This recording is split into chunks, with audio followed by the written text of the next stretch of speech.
Assalamualaikum warahmatullahi wabarakatuh. Kita kembali lagi untuk membahas tentang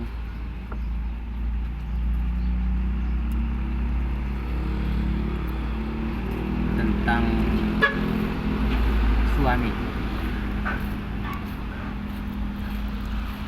Wahai para saudara-saudaraku yang sudah menikah,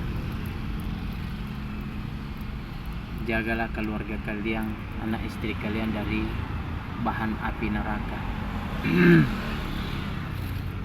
Karena sesungguhnya Allah sudah mengingatkan kepada kita bahwa jagalah anak istrimu dari kayu bakar api neraka. Kayu bakar dari dirimu. Karena sesungguhnya kamu apabila sudah menikahi, mengambil pada anak orang, menikahi pada perempuan,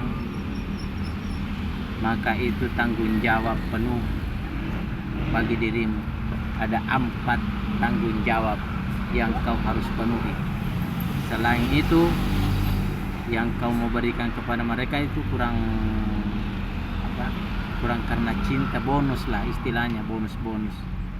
Tapi yang utamakan itu yang 4 itu, karena itu sudah bersaksi, sudah bersumpah di hadapan Allah dengan nama Allah, sudah bersumpah dengan nama Allah, apalagi sudah diberikan mahar seperangkat alat sholat.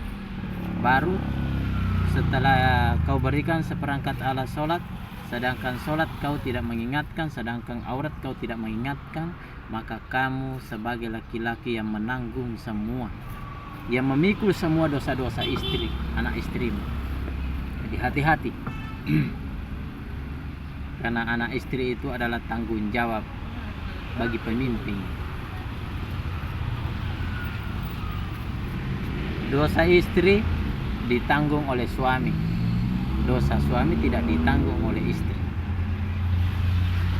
Itu perbedaannya. Jadi memang kita sebagai pemimpin berat kalau kita mau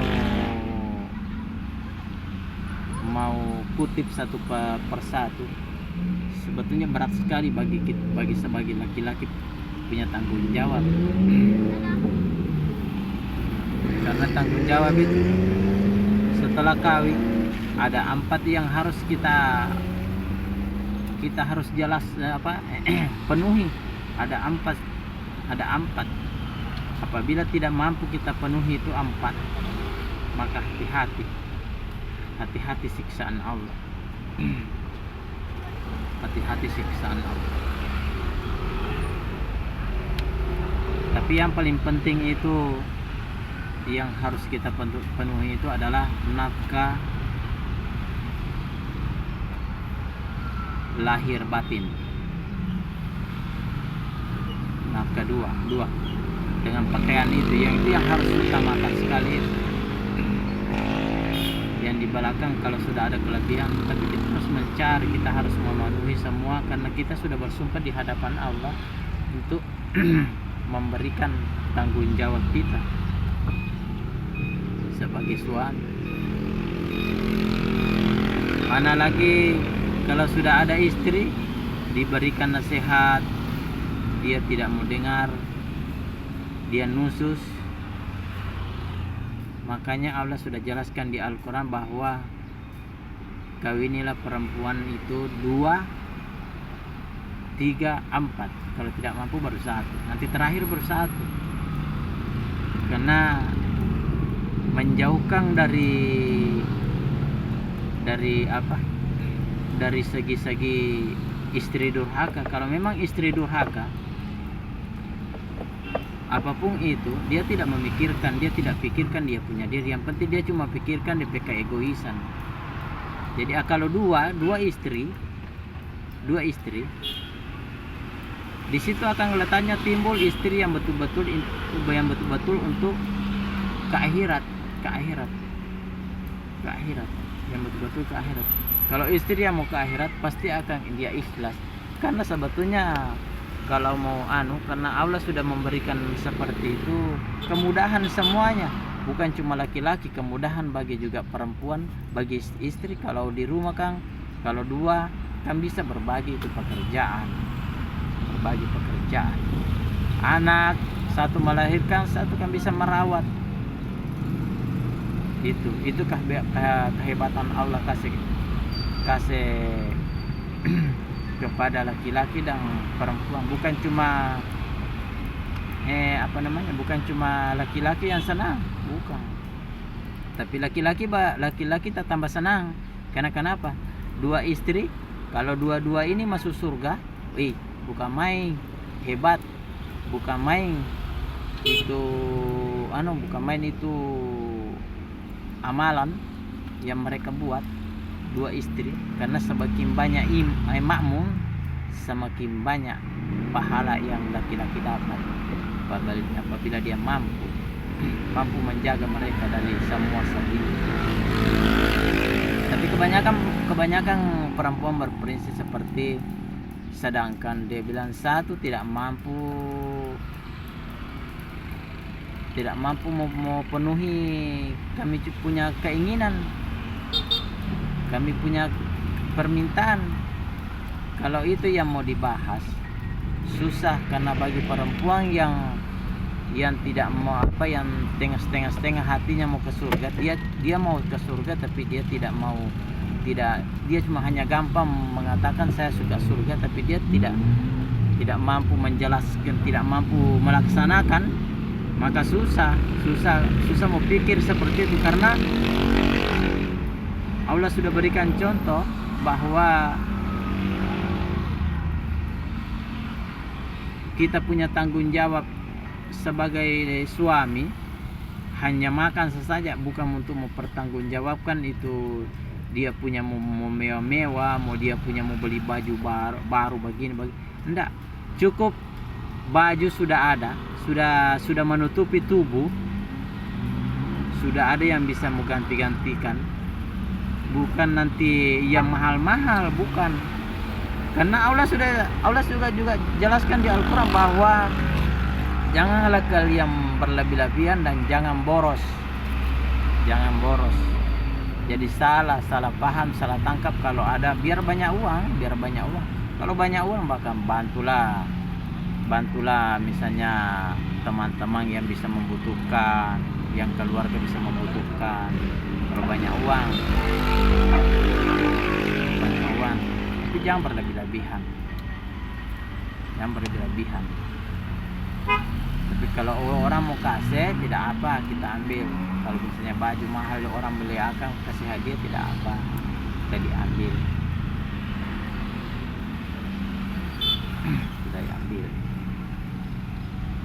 Karena sebagai pemimpin yang betul-betul mencari Allah itu, apabila pemimpin itu cuma satu istri, akan dipertanggungjawabkan nanti di akhirat, akan dituntut nanti di akhirat. Apabila ada di sekitarnya atau itu membutuhkan imam, tapi dia tidak peduli, maka dia akan dituntut, dia akan dipertanyakan nanti di akhirat.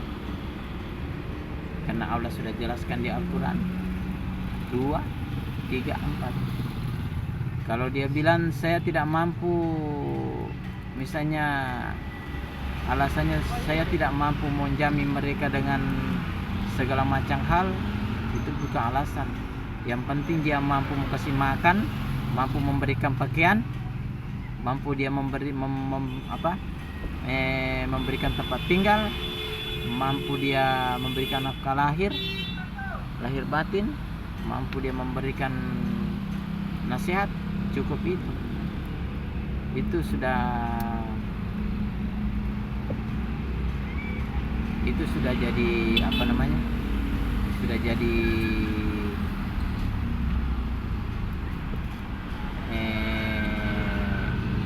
tidak jadi alasan lagi. Teman-teman saya ini tengok ke sana, saya lihat ke sana. Misalnya saya sambil jualan buah-buahan, teman-teman saya sementara cari uang. Jadi bagi istri ya, bagi perempuan yang tidak menerima itu poligami, iya saya tahu juga, saya tahu karena keimanan mereka cuma sampai situ, baru sampai di situ. Dia belum setingkat itu. Karena sesungguhnya bagi perempuan yang tahu hikmah amalan yang poligami, seandainya Allah sudah nampakkan di muka bumi ini, maka perempuan ini berbondong-bondong dia sendiri mencarikan suaminya istri. Saking besarnya, saking banyaknya pahala namanya poligami, saking banyak pahala. Itu seorang perempuan harus tahu, harus dia pahami. Tapi banyak sekarang, masih banyak perempuan bilang, iya saya tahu poligami tapi saya belum mampu. Yang belum mampu itu apa? Belum mampu di poligami, belum mampu hati melawan. Karena itu ada perang nafsu, perang setan. Disitulah Allah uji kita, uji kamu sebagai perempuan, sampai di mana keikhlasanmu. Allah sudah uji di situ, sampai di mana, karena tidak mungkin mau masuk surga tanpa ujian. Tidak mungkin masuk surga tanpa ujian.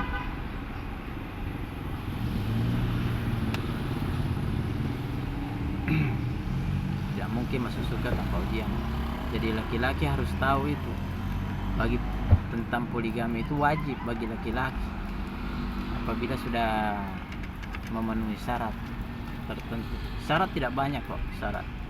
Apalagi kalau sudah laki-laki sudah mapan dengan dengan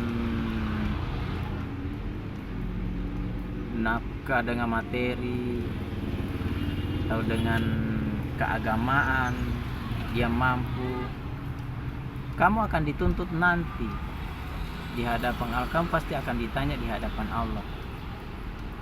Karena kita hidup di dunia ini jangan hanya hidup untuk bersenang-senang. Kita harus hidup di dunia ini, utamanya itu memperbanyak keturunan.